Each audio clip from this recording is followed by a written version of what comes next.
Paano matuto ng iba't ibang lengguwahe gamit lang po ang ating cellphone? Ganito lang po ang gawin niyo.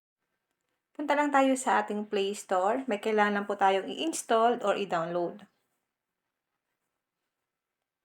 Dito po sa may search engine, i-type nyo dito ang Google Translate. Then, search natin. Piliin po natin itong pangalawa. Kailangan lang natin siya i-install. Kapag na-install nyo na po, click na natin ang open.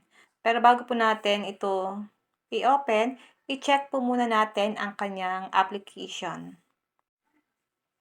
Check natin guys, ang kanyang application. Meron siyang 1 billion downloads. So, ang ibig sabihin nito guys, maraming gumagamit ito at satisfied sila sa application na ito. Okay, open na po natin kapag na-install nyo na. And dito po sa baba, ilagay lang natin dito kung ano yung language mo. Halimbawa, Filipino. Dahil Filipino ako guys, ilalagay ko dito is Filipino. Click natin itong English. Ilagay natin siya sa Filipino. Scroll up lang natin. Ito siya guys, Filipino. Back natin. Dito naman po sa isa kung ano yung language na gusto mong matutunan. Halimbawa guys, Chinese. Click natin ito. Palitan natin siya ng Chinese, Korean, or kahit po anong gusto mong dialect na gusto mong matutunan. Ayan guys. Ngayon, mag-type na tayo kung ano yung sasabihin natin na para ma-translate siya sa Chinese. Halimbawa ito, kumusta ka na?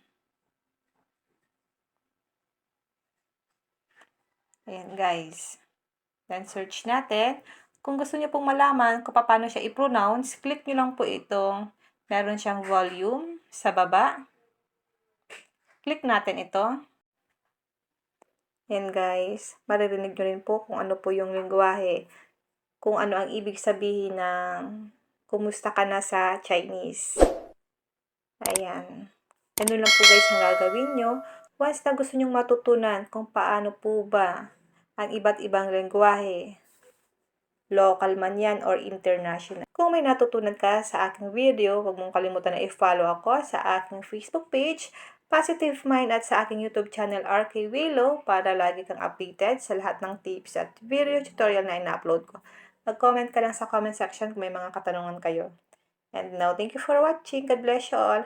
Pasensya na pala guys sa mga hindi ko na po nasasagot yung mga comment kasi halos pare-parehas na lang naman po. At meron na tayong tutorial niyan sa aking YouTube channel or sa aking Facebook page. Bisitahin nyo na lang po ang aking mga social media accounts para makita nyo po yung mga tutorial ko doon.